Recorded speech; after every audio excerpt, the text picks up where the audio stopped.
Spokesperson, Radio 1 FM 90. This is Spectrum on Radio 1. I'm your host, Edmond, Kizito. In Spectrum tonight, what are the criteria for enlisting into the UPDF, that's the National Army, accessing pension from it, and retirement from that force? The Ministry of Defense has embarked on the recruitment of at least 3,000 AO men and women into the Uganda People's Defense Forces. In the recruitment being done at district level, each region is expected to contribute about 750 recruits. The UPDF currently has 45,000 men and women, but the force has been lately stretched by assignments in Somalia, the Central African Republic, and South Sudan. The ministry has put in place conditions that one has to fulfill before qualifying to be recruited, but already there are reports that some of these conditions are unfair. Some members of parliament insist that the recruitment is marked by nepotism and segregation. These concerns have been raised in the past, even in parliament, with many MPs suggesting that the army is dominated by only a single tribe.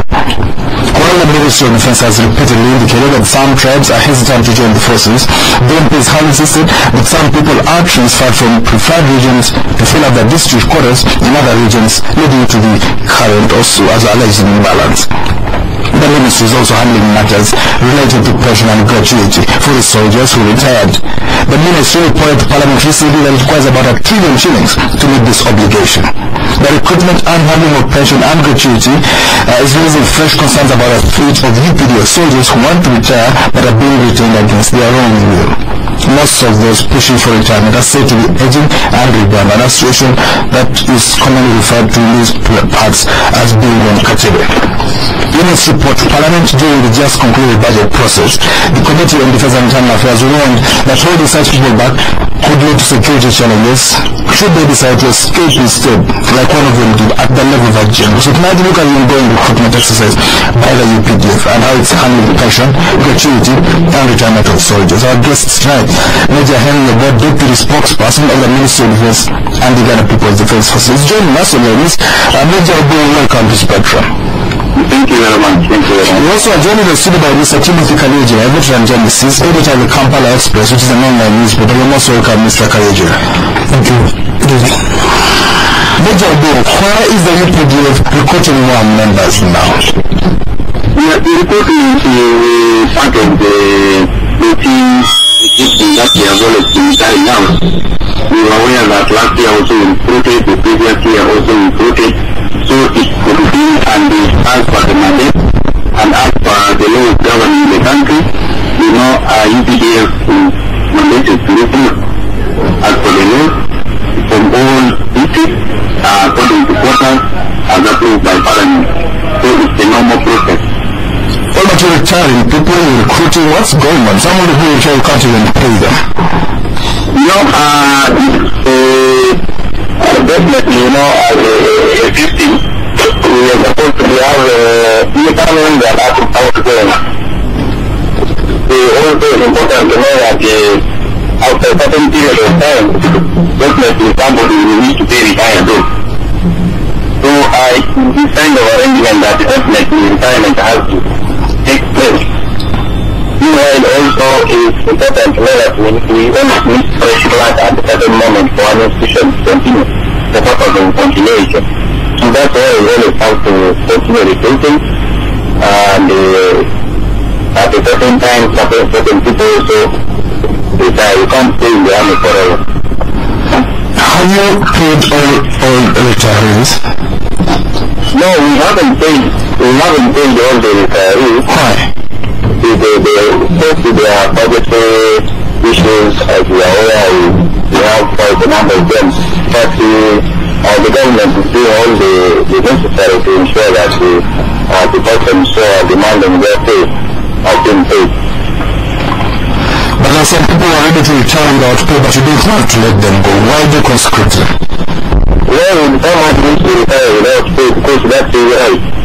It's the right, and I don't think it's advisable that someone should be ready to forfeit his right. So, retirement is a process. This method is doing is the time that we have to get out. It's not true that we put our opinion against their will. No. That's true. simple that if someone says I want to go home, I wait for my package at home under the mandatory, but then still wait here 2 years. Why? No, we don't say that we wait to see a 2 years also. But you know, the board that you know, once you want to retire, you have to apply, and there is a procedure through which that retirement is approved. That's something that when we are joining the force as a recruit, those are some of the terms and conditions which we sign, and what you have signed, you have to adhere to it until the time when you are kind of going home with it. Alright, so this thing here, Timothy here in the studio. What do you make of this whole thing? They retire people, they don't pay them. Some want to retire, keep them exam, and they say, what's going on? Well, I agree with the logic that the question of recruiting in the army is routine.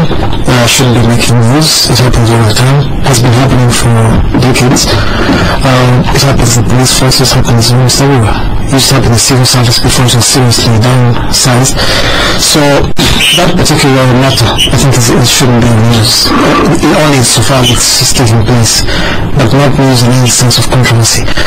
And then about people not being paid, that's not surprising given the history of this country, especially the last 30 years of civil servants not being paid. Remember those demonstrations in the late 1990s in South Africa, Operation Veterans of the Army, that sort of thing. That's almost standard and needed to be expected, unfortunately, but not in itself an unusual development.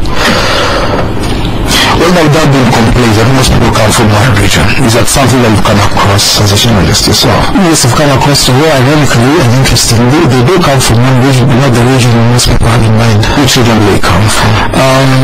If I'm not mistaken, I don't make a mistake in what I'm saying, but at least as of the last 3-4 years, the largest number of soldiers in the army, and Major Boy might correct me, are from China actually. And most of them we're talking about 60% or so. Lately. The UNLA and the UPDF, same composition. Is that the current stock, the entire stock out of 45,000?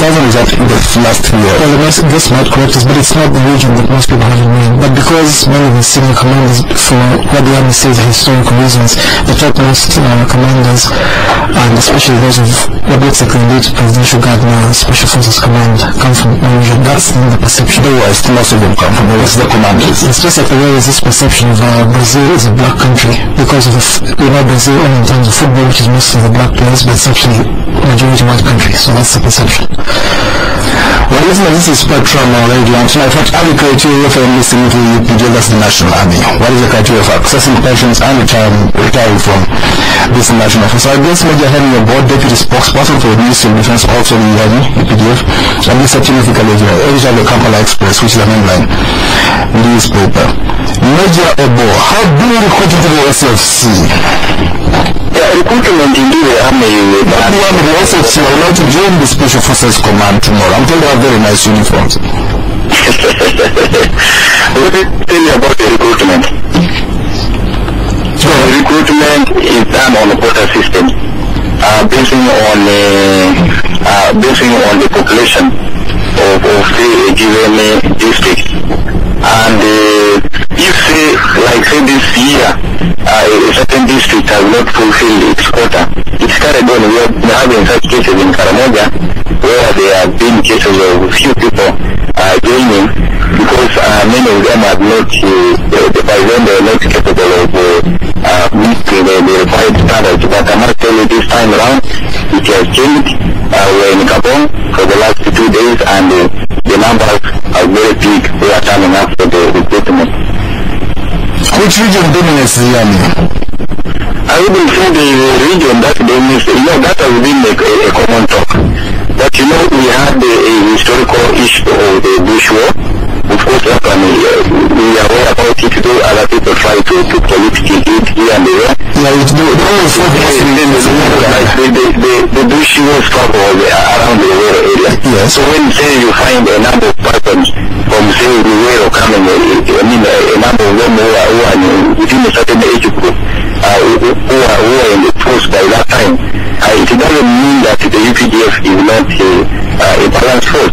We are currently doing all the necessary to ensure that each and every region is equally represented. But now, I would say that at this time when we are talking about regional integration, at time when we are thinking of maybe becoming a united Africa, it's not proper for people to bring politics into the mainstream and begin thinking of small things, of tribes, things of regions.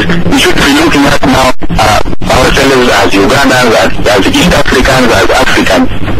But why do you give this quota system? Some people want to be soldiers, others want to be businessmen. Why do you force them to join the army? Some people we're not forcing anybody. Voluntary. It's absolutely voluntary. And as one comes to the service, he comes and serves like any other person would have served maybe in the police force, or maybe could have served it. We advertise, and we are saying we are recruiting this kind of people, this category of people. So people turn up in large numbers. No one is forced, no one is kidnapped. It's a voluntary exercise, and it's very competitive. I must tell you, it's very competitive. More like the days when people used to think that the army, or say the armed forces is for failures and so on. This time around, things have changed. It's a professional force. We are having all the professions, and now we are calling on people to take up this opportunity to come and fill in their quotas of the different districts. Well, it's very complicated. I'm also interested in joining, only that I'm interested in the SFC, and you won't tell me the criterion for guiding. You know, when we join the force, we join like say general recruits.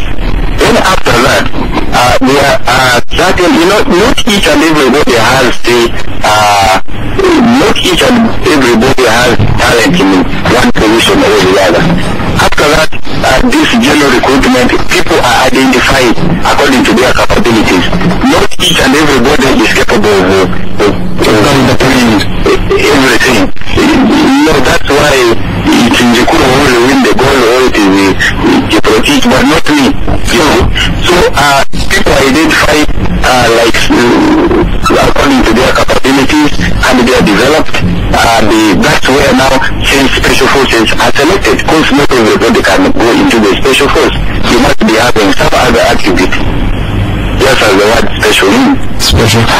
Timothy, does the quota system make sense really? Some people might be interested in one thing. There might be some, regions that are keen to join the army more than others. That's true. When you think about it, you can do that for certain areas, especially those of political science where there's so much emotion and historical sense of marginalization. But for forces, ground forces that requires cohesion and professionalism, and for which there's just not much margin of error, it's a life and death question, literally speaking. I think the idea of quotas, that's bordering on political correctness.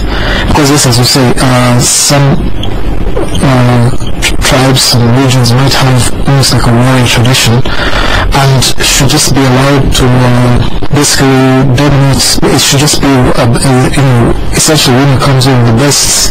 If they all come from one area, fine. Of course, the only trouble is that if that happens and then one area is disproportionately represented, then there will be a outcry, especially if by some incident it happens to be, let's say, from people, let's just call the spade by its name, let's say from Angola.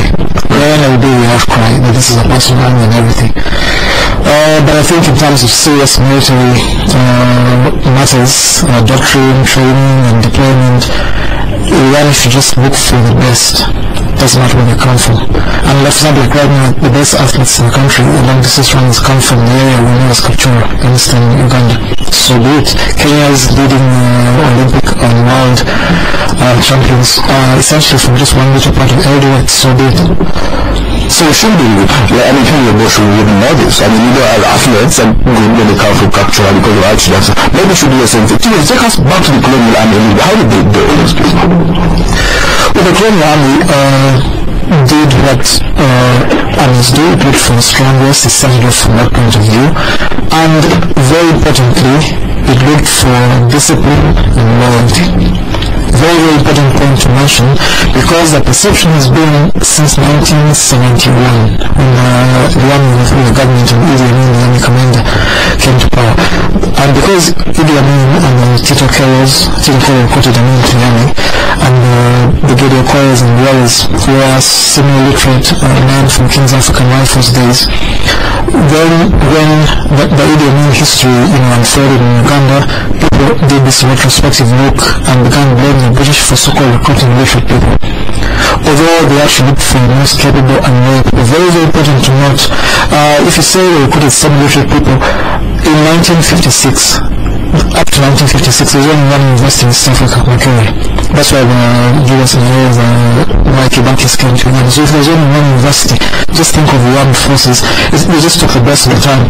I'm stressing, once again, very important to stress that bit, that it was done based on loyalty. And selling people prove themselves, and as we develop further this discussion, that doesn't get very controversial, but the British looked for professionalism, they looked for a sense of honesty and a sense of loyalty. Very important that we should discuss before the show ends. Alright, let's talk about the four armies. Let's get out of the KOR some background. Let's talk about the National Army, Uganda Army, which was the Amin Army, the Idi Amin Army. Who dominated it? And what kind of character did it have? First of all, of course, there's the second world regiments that fought along the British during this, that great war with King's African Rifles. After King's African Rifles, the next segment of the army became something called the Uganda Rifles. That's what the army was until 1969. Then in 1969, something called the Uganda Army was born. So it was not an Idi Amin's army, it was, if you wish, a latter or two of the UPC government, and in the 1970s until the 79. What is the composition? At least at the officer corps level, it was mostly Acholi and Mwingi, and a large, significant number of Alu, from West Nile, and then many of these people who was so South Sudanese, Eastern Congolese, the Hussein Marelas and the others, that was quite large. And the Hussein Marelas and the early Tuwis, those people who are now almost immortalized in Ugandan history for brutality, although of course without an exaggeration, those were people who joined them in 1968. The Hussein Marelas were actually promoted by the Obotis. So, yeah, to just jump a step ahead, so this idea of the army is, Amin brought in his so-called Kakwa Nubians and not to remain Ugandan. These were from the before. How did they overthrow? I mean, you said mostly actually and then how did they overthrow their tribesmen in 1971?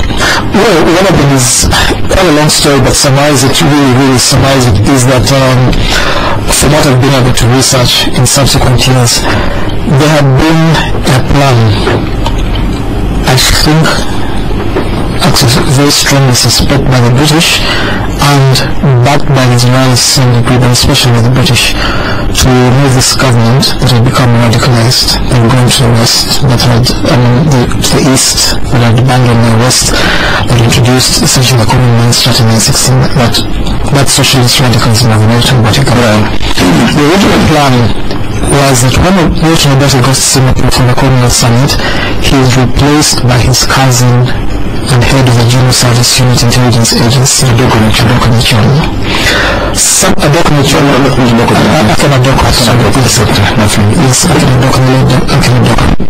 Akinadoko was in London at the time of the coup, essentially getting ready for this. Long story, can be discussed another day. And then somewhere along the line, some loyalists to Amin, the army commander, get to discover this plot. And then what takes place from the night of the 24th of January 1971 until the 25th is a counter-coup. In other words, Idi Amin came to power through a counter-coup.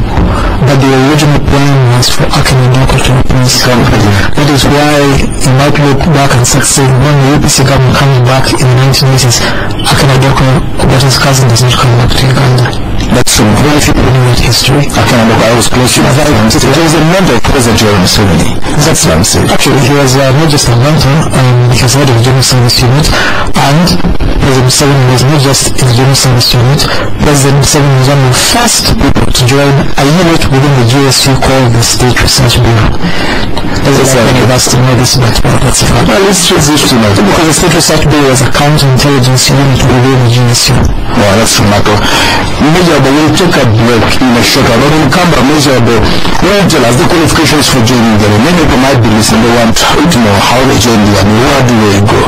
What documents they need to carry or not carry? Stay with us. Did you know that nearly 26 girls, most of them adolescents, are defiled every day in Uganda? Many adolescent girls are victims of sexual violence and exploitation, forced marriages, discrimination, and are suppressed from speaking up.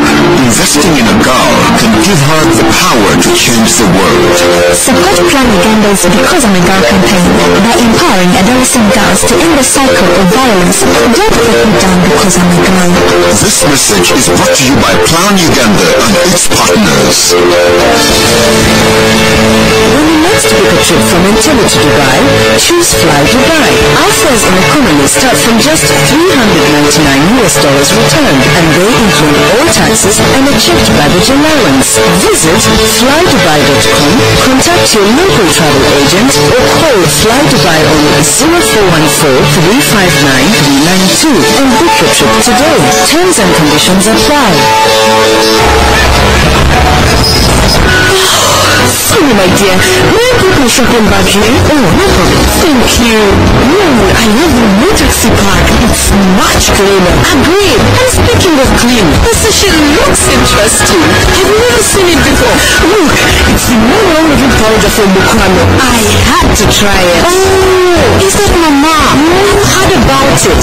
Apparently, it makes your washing smell sensational. They say this Mama washes cleaner than clean. Such a pretty sachet.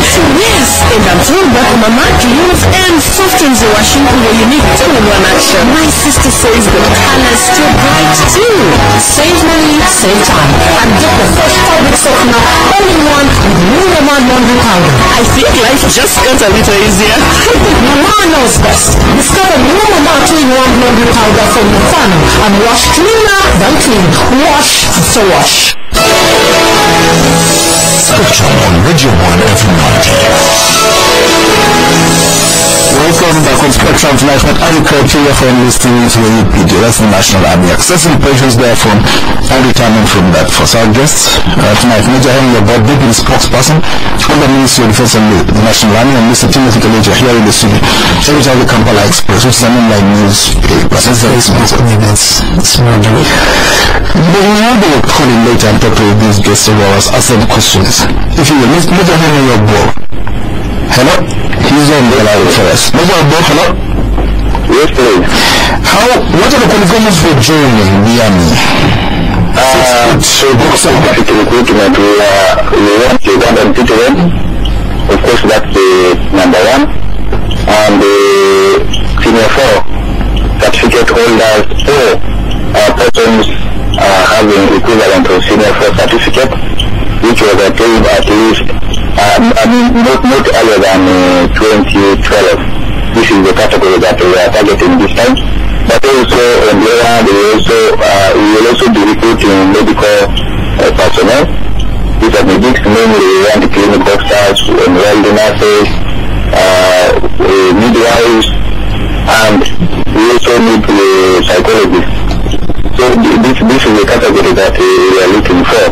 But in order for you to get recruited, you need to come with a lot of recommendation, because we need people with good conduct, with discipline, with no criminal record. Of course, this can be proven by the LC1, LC2, LC3, and the GSOs, letters which are found to confirm the conduct of the persons whom we should be recruiting. Basically, they have to be physical. Yes. They have to do everything. As we have been doing before, when we doing the screening and so on. And age? Could someone come working with is 65? Oh, for this time we need 10 years to 25 years, and that has always been our recruiting pattern. It's 25 years. And what is the response so far? The response has been good.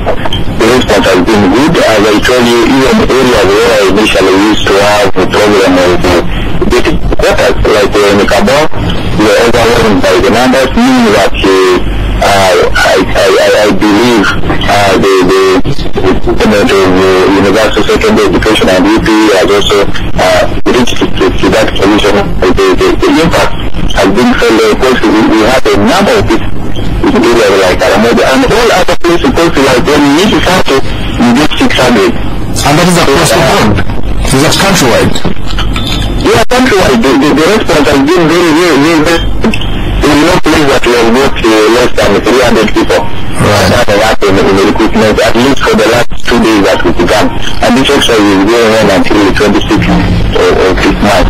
But that also shows that the people are interested in working in the force. They have a trust, because you cannot come to work in a place that you have no trust in. Right. They've seen the shiny books. Do you know what about the soldiers who are really a good salary? Of course, definitely the motivation is there. Our pay is not all that very bad. How much did I get in Nigeria? The next thing is this, that at least for someone who is joining for this specific military are joining, that is around the time 300, the 85,000 shillings. It's not something, not small, because I know there are many graduates who are looking for this, but they cannot get it. Is that before or after taxes? Sorry? They don't pay taxes in the army? No, there's no tax. That is, you get all the money. If it's 385, that is it. You get it as it. Maybe on the bank side, say 2,000 shillings. But you get all your full pay. And for those in the medical field, for example, in the different specialties, there is also the other additional allowances that they get. So it's general attractive. And but I like that coming to the front should not be coming to look for, because if you're looking for money in that place, you might just be heading to the wrong place. We don't want to go into the past history of the armed forces in Uganda, corruption and so on. You know, UPDF has always been voted as one of the best institutions. So somebody here in the North agree with me that that's the fact. No, it's a fact. No, I think that's a fact. That's a fact. Uganda and USA, UPDF, one of the most trusted institutions. Right, so if people are looking for money, they should go to Chicago, not the army. Now, if you are looking for wealth in the army, then you might use a wrong address. But the remuneration is there. For what they will pay, which comes on time, our payments are never late. The pay comes on time. And besides, not only that, there is career development. There is career development. Like say, why are we not recruiting senior officers this time? You see, we are recruiting senior officers, hoping that in the next 2 or 3 or 4 years, some will not be the same. Some will not be the same. That's why I speak now. We have already advertised within Uganda. We have advertised so all our troops who are senior holders who wish to go and achieve in the vocational training. And they are coming up, and after that, you see, others are now pursuing diploma in Uganda and so many other institutions. The institution sponsors people, the degree courses and the masters and so on, outside and within. So it's generally a place that you wish to develop your career as you are serving your country. And promotions are done on merit. So one day you could be a brigadier without now. Promotions are done on merit. Thank you so much. You have just said it. No, yes, you could one day wake up and become a brigadier even though you came from. So you got 285,000. But also there is also a career plan. Now we talk about career development. Career development course, there are some courses that you have to undergo, that you have to conclude. You get into that. Just as I've told you, we have advertised. So if you join as a senior for today, we shall not tell you that go to senior 5. We shall not tell you force you to go and pursue a vocational course. But if you are having that urge to improve, definitely, which thing also like this. Despite the fact that the army also organizes for you, you also need to be as self-improvement. Alright, self-improvement. Yes. And when you see it, for the programs, you don't buy brackets and other things. So most of these are better idea. One thing is Spain has strong people. Talk to us, Timothy, about you were talking to us a little bit before earlier about this army. When did Uganda army to the 3D army? Talking about the UNLA, what character ran it? What structures did it have? And what character did it have? First of all, before we get to the UNLA, the darkest part of Uganda's history, conventional history, is the 1970s. Everything about Idi Amin is the most distorted part of Uganda's history.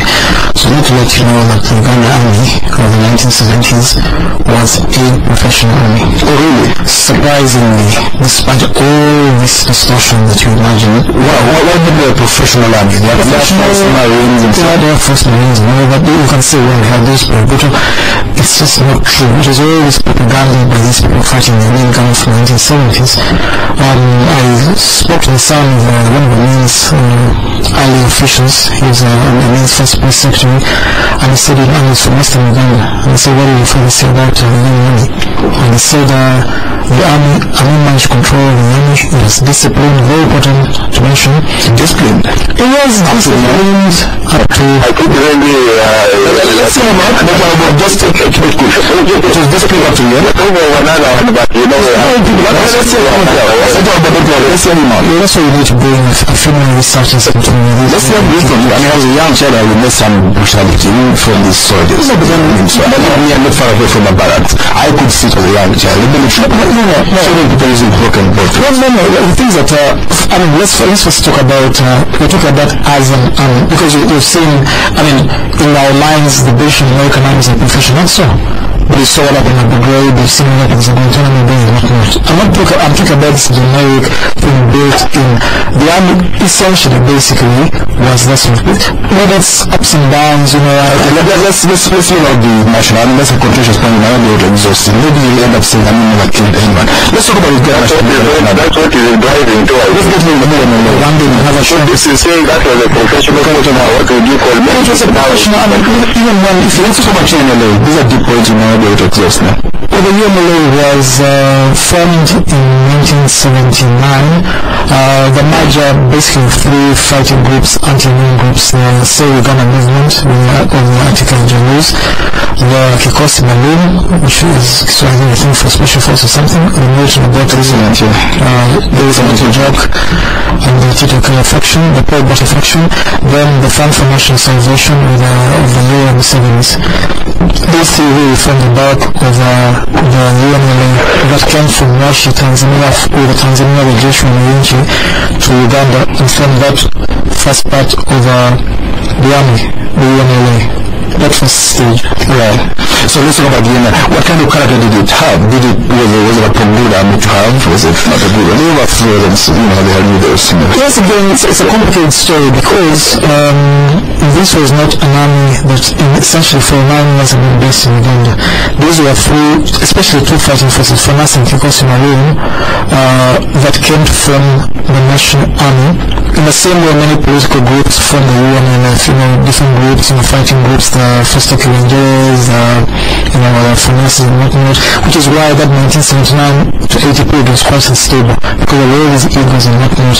And so, when in 1981, the UPC government is sworn in, the UNLA essentially breaks back into two groups. The one that had been threatening in 1980, saying if the elections were rigged, they would go to the bush, that was FANASA.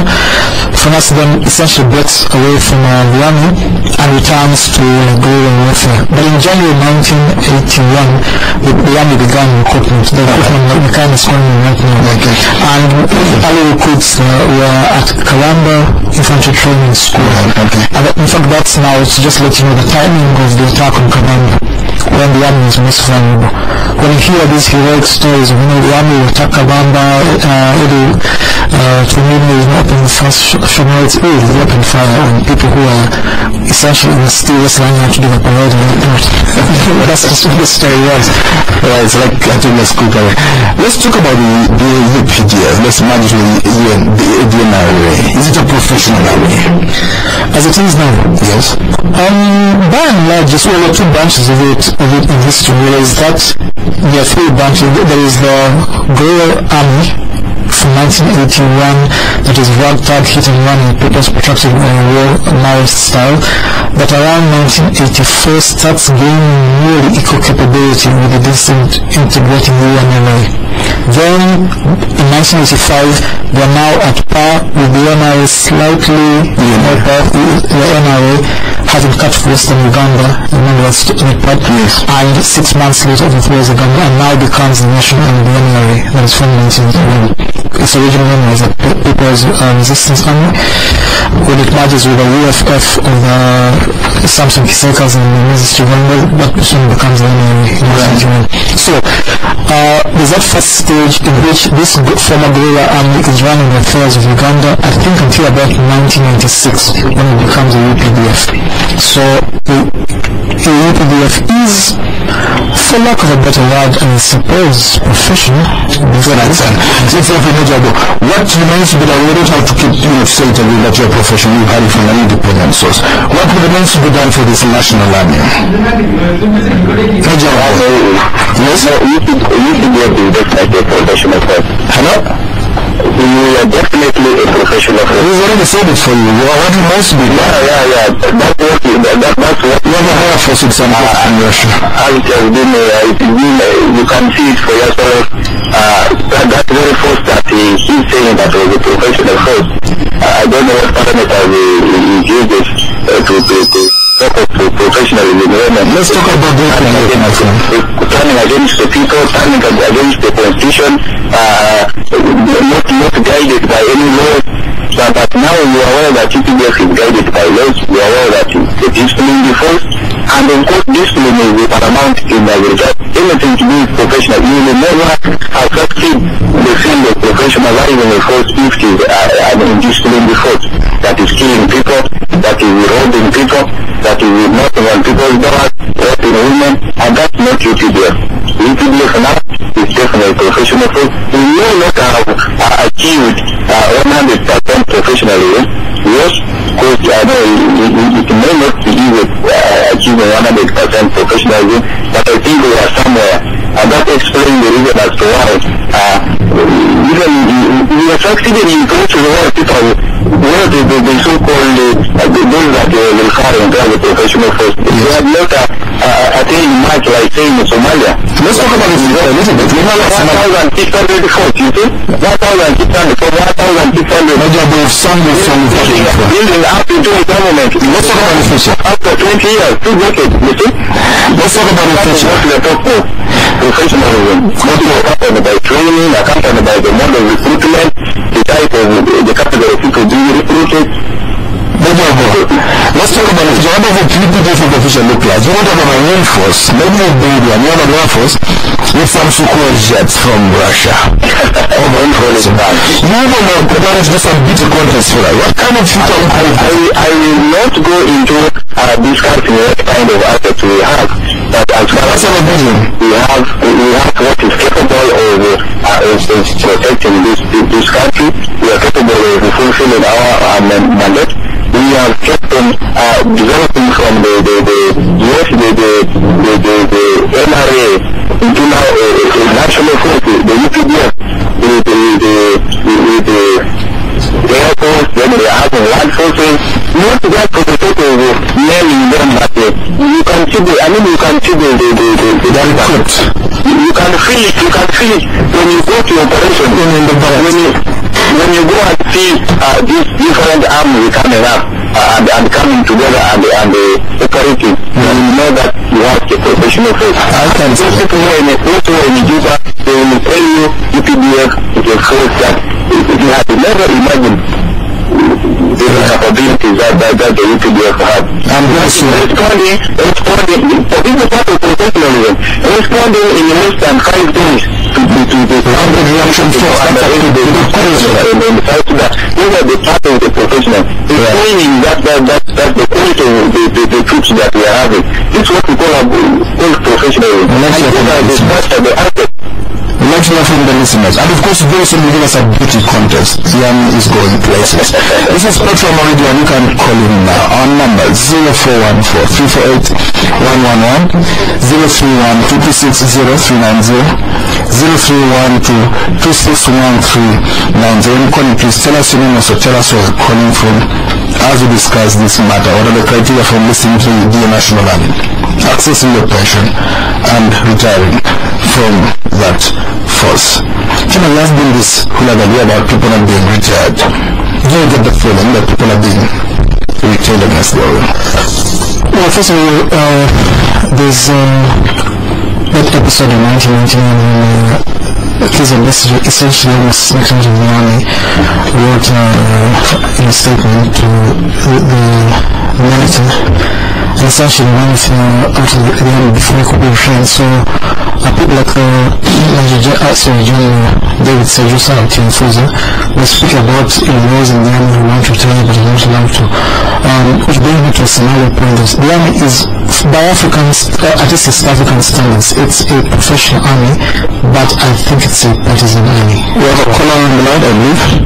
Hello? Go on, Timothy. It's a partisan army. It's a partisan army? Yes. Lower to who? To one or two more? To one, at least I'm sure the one, I don't know about the 2 others, or 3 others, but I'm sure the one. Well, we've seen this army, we've seen video of the military police beating up people during the riots and incidents.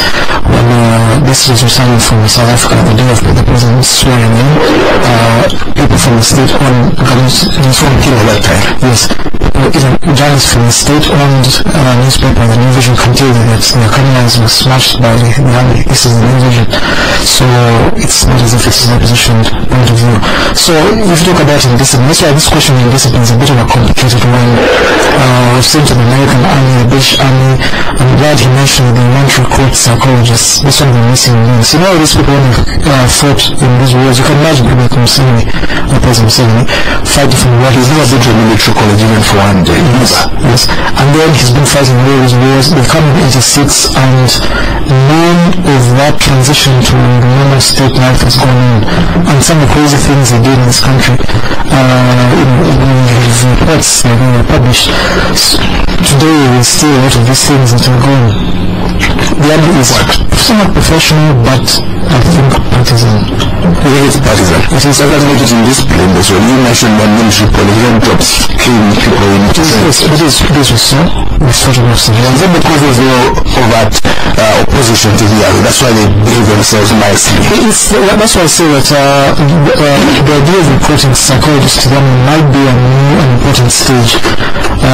Some of it could be under orders, some of it is just that stress of combat. You remember the story of this soldier who comes in from Somalia and he finds someone has been singing and wasn't doing what she was doing before. Those incidents of that in the police and that post-traumatic stress disorder, that sort of thing. It's not one that's why I'll observe to some extent some of the discipline of the 1970s, 80s, and today not quite justify but understand the context of it. Major Obbo, is the army well equipped? We don't want to talk about that. We need special training. We wouldn't really talk about that, but you are aware about it. In your heart, I only know about the school. We are well equipped. We are talking about defending this country, and not only defending this country, but also contributing to the regional peace. And that only explains to you what we think they have. Do you know what you're doing in this army? What do they do? Women, we would really call them a lot of women in this army. These are combatants. Don't call them just women. These are combatants. There is a lot that they do. They have roles to play in the armed forces.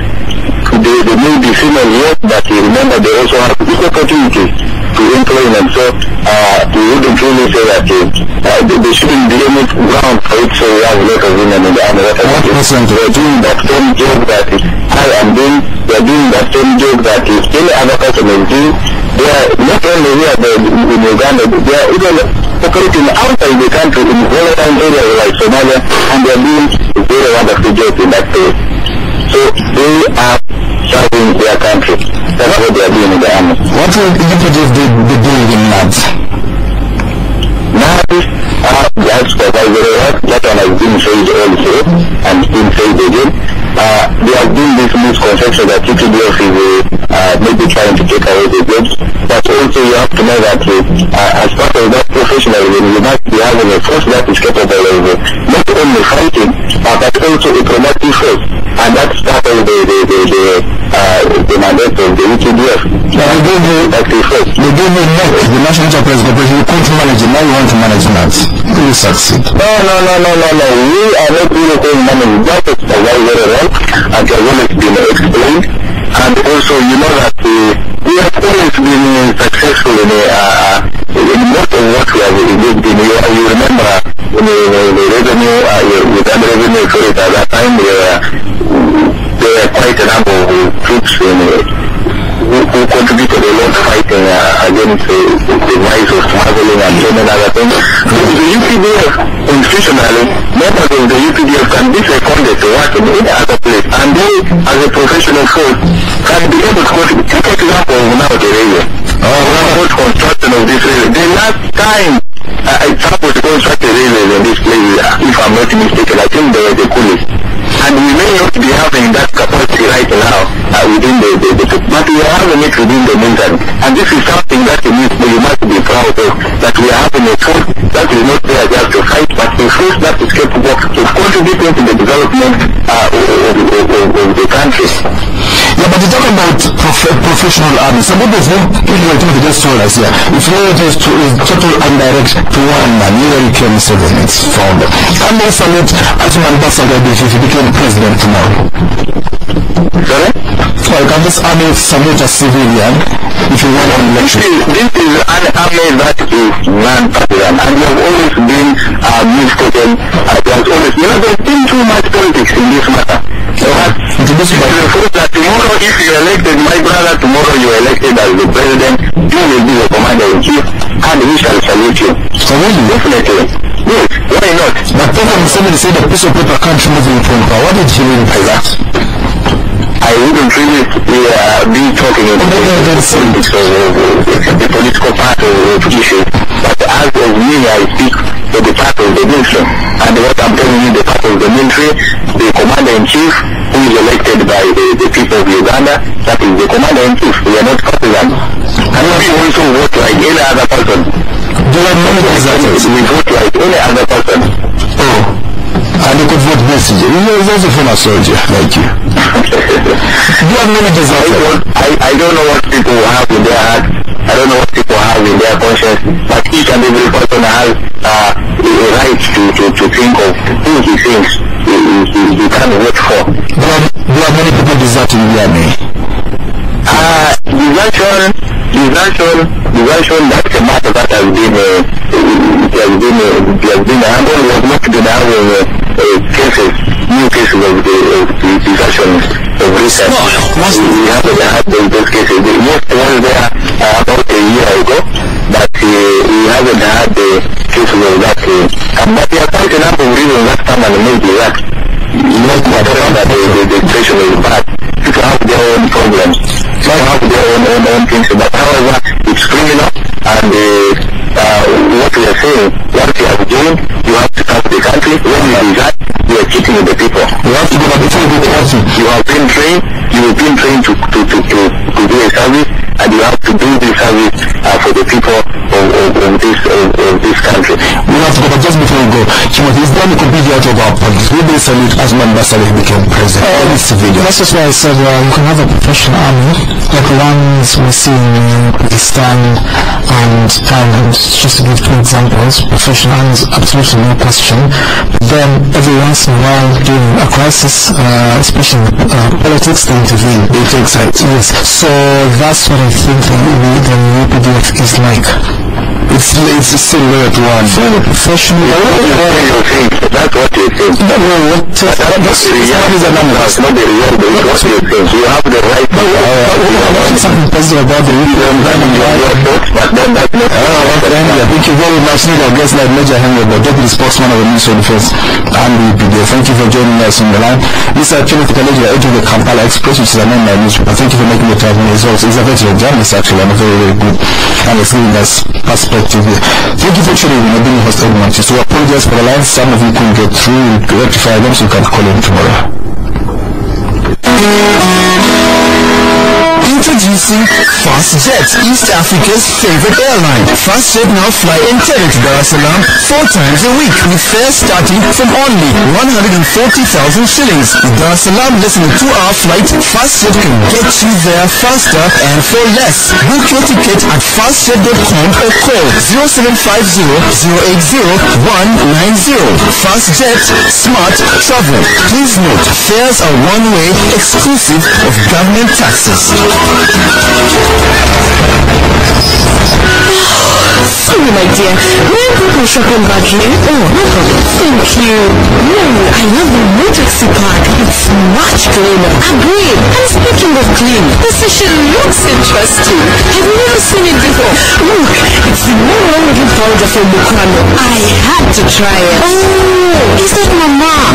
I've heard about it. Apparently, it makes your washing smell sensational. They say this Mama washes cleaner than clean. Such a pretty sachet too. Yes, and I'm told that Mama cleans and softens the washing where you need 2-in-1 action. My sister says the color is still bright too.